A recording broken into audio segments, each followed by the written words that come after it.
नमस्कार बच्चों, हम पहले ही 6 क्लास की वह चिड़िया जो कविता को पढ़ चुके हैं, आप सबको पता है।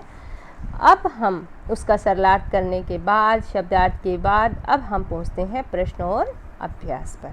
तो आओ बच्चों, मिल करके आज हम इसका प्रश्न अभ्यास करते हैं। कुछ प्रश्न हमने इस कविता से ही लिए गए हैं, जो कि कविता से लिए गए और जिन्हें बच्चों को स्वयं ही हल करना है, अपने आप हल करना है। जैसे कि हमारा पहला प्रश्न है कि कविता पढ़कर तुम्हारे मन में चिड़िया का जो चित्र उभरता है उस चित्र को कागज़ पर बनाओ। देखो बच्चों, चिड़िया के बारे में हमने ये कविता पढ़ी है और चिड़िया के जीवन को पढ़ने के बारे में हमें पता चला है कि वह चिड़िया नीली है, गर्वीली है, उसके पंख नीले हैं, वो कंठ खोलकर गाती है।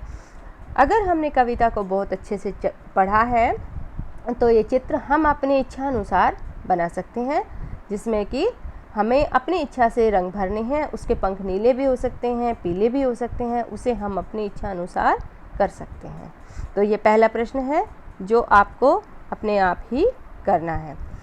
उसके बाद में ये जो दूसरा और तीसरा प्रश्न है, इसे मैं आपको अगले उसमें वीडियो में करवाऊंगी। अभी जो आप इसको करना चाह रहे हैं, जो आपके अपने आप करने हैं, जो आपको स्वयं करने हैं, उन प्रश्नों को एक बार देख लीजिए। इसके अभ्यास में ये एक प्रश्न है, अनुमान और कल्पना। अनुमान और कल्पना को देखने के लिए, जानने के लिए हमने ये बताया कि कवि जो है वो हमसे कुछ बता रहा है कि कुछ अंदाज़ा लगाएं। हम क्या करें? कवि ने नीली चिड़िया का नाम नहीं बताया, उन्होंने रंग तो बताया, पंखों के नाम भी बताए कि भाई वो नीले हैं, उसके कलर नीला है, लेकिन ये नहीं बताया कि वह कौन सी चिड़िया है। क्या कहें हम उसे? नीली चिड़िया कहेंगे या हम अपनी भाषा में गुलाबी परी कहेंगे, या कोई भी नाम उसने जो नहीं दिया। तो कवि यहाँ हमें अपनी कल्पना के लिए बता रहा है कि वह कौन सी चिड़िया रही होगी, हम उसके बारे में सोचें। और इस प्रश्न का उत्तर जानने के लिए एक पक्षी विज्ञानी सलीम अली की एक पुस्तक है, भारतीय पक्षी।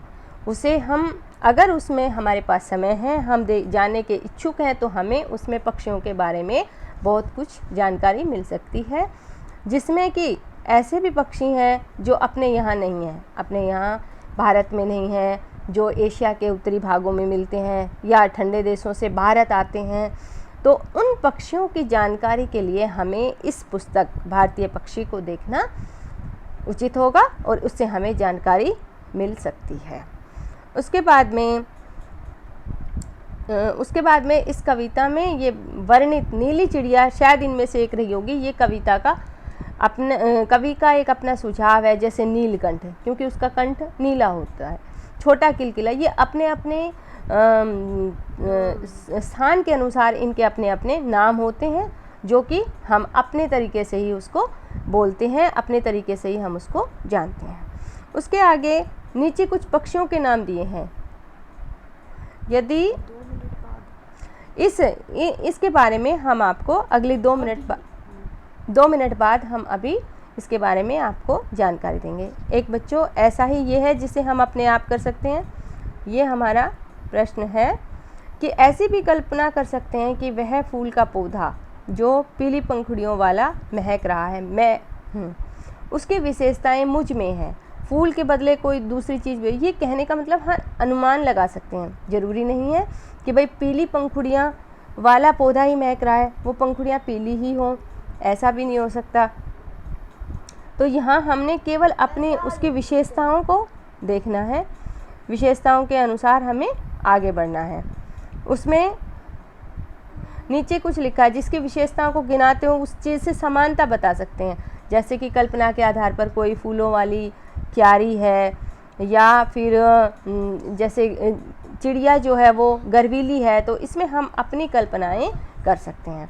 इसके बाद बच्चों जो अपना अभ्यास है, उसको अभ्यास के जो प्रश्न है वो मैं अभी आगे आपको इसी वीडियो में समझा रही हूँ, उसको आगे देखेंगे कि उसमें क्या बताया गया है। यहाँ पर एक ये है भाषा की बात, यहाँ पर प्रश्न अभ्यास में भाषा की बात है। ये बच्चों बहुत इम्पोर्टेंट प्रश्न है हमारा, कि हमें भाषा के बारे में भी जानकारी होनी चाहिए, क्योंकि हमारी जो हिंदी है वो एक बड़ी ही बड़ी भाषा है, जिसका जो साहित्य है बहुत ही अनोखा है।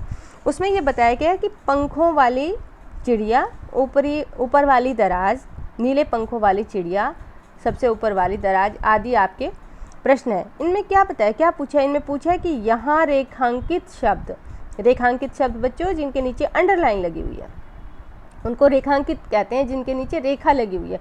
उन रेखांकित शब्दों के बारे में कह रहे हैं कि विशेषण का काम कर रहे हैं। ये शब्द चिड़िया और दराज, जैसे हमने ऊपर वाले एग्जाम्पल में देखे हैं, चिड़िया और दराज इन संज्ञाओं की विशेषता बता रहे हैं। विशेषता क्या होती है बच्चे? जो किसी शब्द की विशेषता बताएं। जैसे पंखों वाली चिड़िया कैसी है? पंखों वाली, तो ये उसकी क्या है? विशेषता है। तो इन विशेषण और चिड़िया, दराज, विशेषण शब्द क्या है? जो विशेषता बता रहे हैं, और जिनकी विशेषता बताई जाती है, जैसे चिड़िया है, ये क्या है? विशेष्य, इनको हम कहेंगे विशेष्य। तो यहाँ ऐसे वाला और वाली शब्द जोड़कर कुछ विशेषण दिए गए हैं। इनके आगे और शब्दों के नाम, जैसे मोरों वाला बाग, हमारे यहाँ दिया हुआ है मोरों वाला बाग।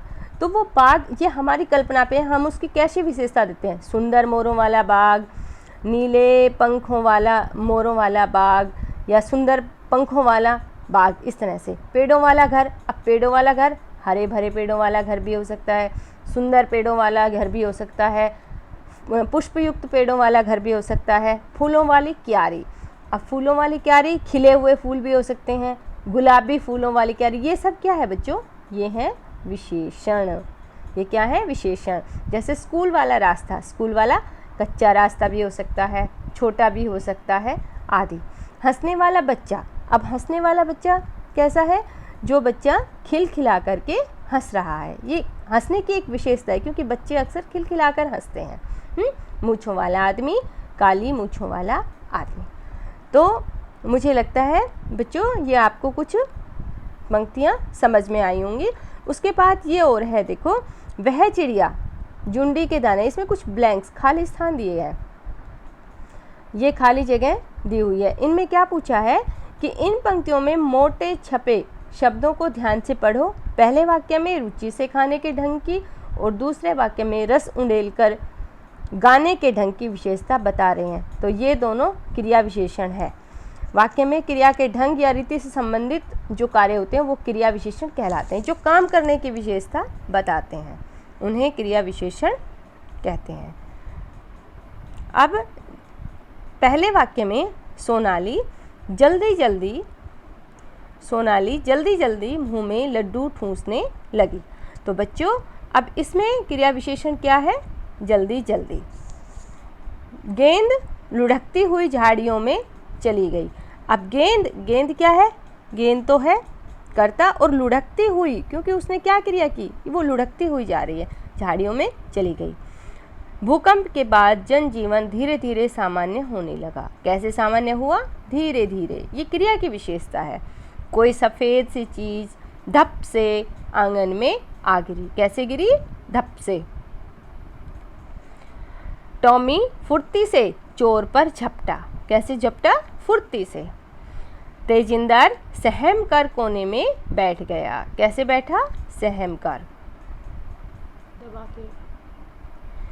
आज अचानक ठंड बढ़ गई।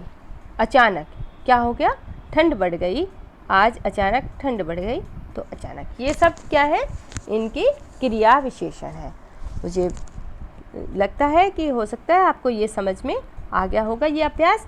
बाकी जो अभ्यास पुस्तक के हैं वो मैं आपको अभी करवा रही हूँ, उसको आगे देखें।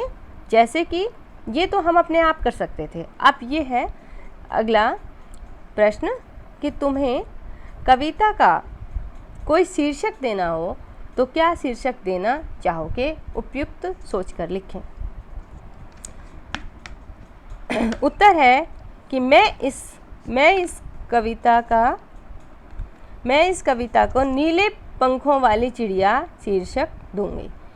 मैं इस कविता को नीले पंखों वाली चिड़िया शीर्षक दूंगी, क्योंकि कवि ने नीले पंखों वाला वर्णन किया है, तो इसलिए नीले पंखों वाली चिड़िया है। इसके अन्य शीर्षक नन्ही चिड़िया या सुंदर चिड़िया भी हो सकते हैं। तो समझ में आया? अगर आप इसका कोई और भी नाम देना चाहो, जैसे लाल चिड़िया है ना, तो हम उसके पंख लाल कर सकते हैं, उसको लाल कलर वाली कर सकते हैं। और उसको कलरफुल करना है तो जैसे चिड़िया के पंख भिन्न भिन्न तरीके के होते हैं, तो वो भिन्न प्रकार की चिड़िया भी हो सकती है। अगला है, इस कविता के आधार पर बताओ कि चिड़िया को किन किन चीज़ों से प्यार है। बच्चों, हमने ये पढ़ा कविता, यदि हमारी समझ में आई तो बड़ी ही आसान कविता थी कि चिड़िया को कुछ चीज़ों से बेहद प्यार है। जो इस कविता में बताया था वो है, एक तो खेत में लगी जोर बाजरे की फलियों से, उन बाजरे की फलियों से क्या लेती है वो, दूध। दूसरा, उसको जंगल से प्यार है, जंगल में रहने वाले लोगों से प्यार है। उसके बाद है, जिस नदी से वह ठंडा और मीठा पानी पीती है उससे उस चिड़िया को बहुत अधिक प्यार है, क्योंकि वो उस पानी को कैसे समझती है, अमृत जैसा। उसने उसको अमृत की संज्ञा दी है कि वो अमृत जैसा समझना चाह रही है उसको। उसके बाद बच्चों, उसे जंगल में मधुर स्वर में गाना भी अच्छा लगता है, उसे मीठी आवाज़ में गाना भी बहुत पसंद है। तो चिड़िया को इन चीज़ों से बेहद प्यार है। तो मेरा मतलब है कि आप इसको समझ गए। अगला क्वेश्चन है, आशय स्पष्ट करो। रस उंडेल कर गा लेती है। इस पंक्ति का आशय ये है कि चिड़िया खुश होकर गाने लगती है, खुश होकर गाती है क्योंकि वो कैसी है, वो स्वतंत्र है, आज़ाद है, जैसा उसके मन में आता है वो गाती है। उसके गाने में माधुर्य है। माधुर्य क्या होता है बेटा, मीठी आवाज़, मीठापन, मधुरता, जो दूसरों के मन को मोह ले, ऐसा है उसके गाने में मधुरता है। और ऐसा लगता है कि उसने सारे वातावरण में रस उंडेल कर मतलब अपनी रसीली आवाज़ से, मीठी आवाज़ से उसे रसमय बना दिया है, अर्थात उसने सारे जंगल को चहका दिया है, अपनी मीठी आवाज़ से उसे सुंदर कर दिया है। अगला हमारा प्रश्न है, आशय स्पष्ट करो। चढ़ी नदी का दिल टटोल कर जल का मोती ले जाती है। कवि कहता है कि चढ़ी नदी का दिल टटोल कर, इस पंक्ति का भाव यह है, आशय ये है कि चिड़िया ऐसे ही कहीं भी नदी पर नहीं चढ़ी, उसने नदी को कहाँ पकड़ा है, हमारे बॉडी का एक पार्ट होता है दिल, जो बड़ा ही महत्वपूर्ण है।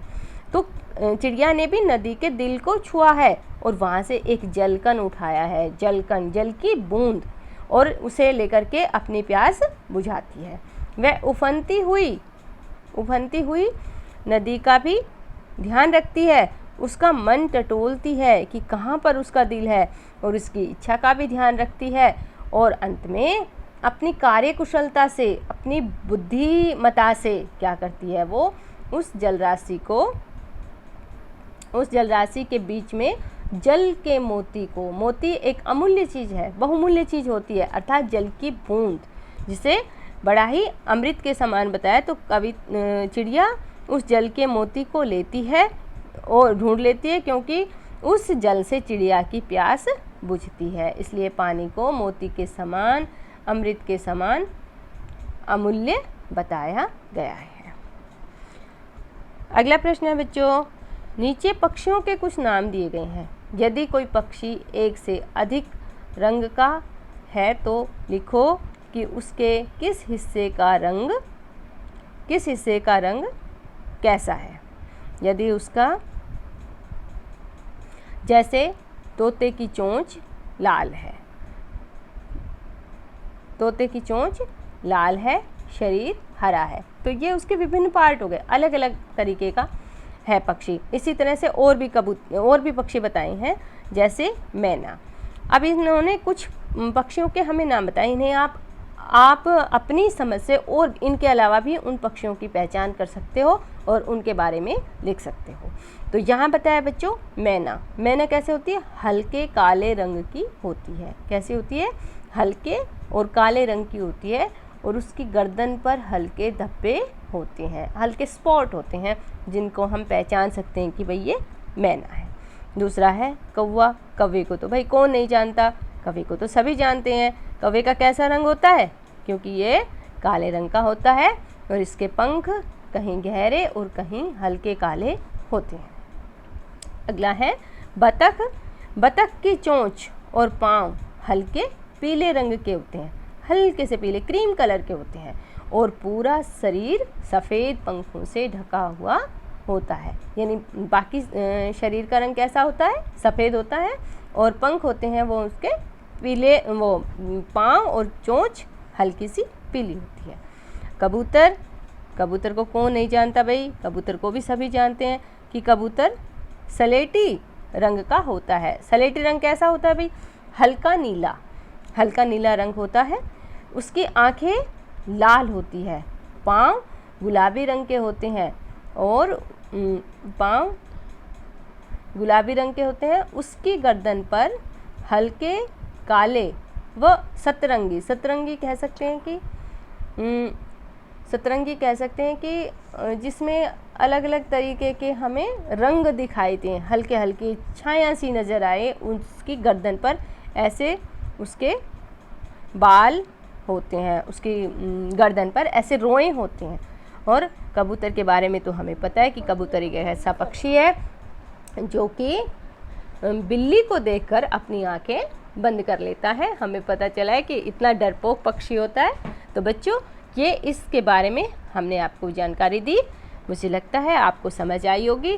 फिर भी अगर किसी बच्चे को कुछ समझ नहीं आया तो वो देख सकते हैं। इसका एक अगला प्रश्न भी है कि कविता का वह हर बंध जो वह चिड़िया से शुरू होता है, कहाँ से शुरू होता है? वह चिड़िया से शुरू होता है और मुझे बहुत प्यार है पर ख़त्म होता है। इसमें जो हमारे पैराग्राफ है वह छोटी सी चिड़िया दी गई है, उसके बारे में बताया गया। तो कवि कहता है कि तुम भी इन बंदों का प्रयोग करते हुए अपनी कल्पना से कविता में कुछ नए बंद जोड़ो। जैसे वह चिड़िया जो गाती है, मुझे उड़ना बेशुमार है, देखना हर एक गांव है, बनाने मित्र हजार हैं, मुझे जीवन से बहुत प्यार है। यानी ये लास्ट वाली लाइन जोड़ दो और उसको एक राइम्स में, एक उसके राइम्स बन जाए लास्ट में।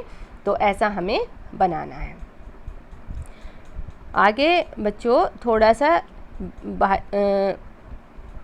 ये हम आपको पहले ही बता चुके हैं, इसका हमने पहले ही आपको करा दिया है। अगर किसी विद्यार्थी को, किसी बच्चे को कुछ समझ में नहीं आता है तो वो हमें अपने कमेंट्स लिख करके बता भी सकते हैं। हम आपकी पूरी मदद करेंगे, जहाँ तक संभव है मैं आपको वो सब समझाने का प्रयास करूँगी। आप इसका स्क्रीनशॉट हमें लेकर के भेज सकते हैं। अगर आपको कहीं कुछ समझ में नहीं आता है तो आप किसी न किसी माध्यम से इस हमारे पास कमेंट कर सकते हैं। धन्यवाद।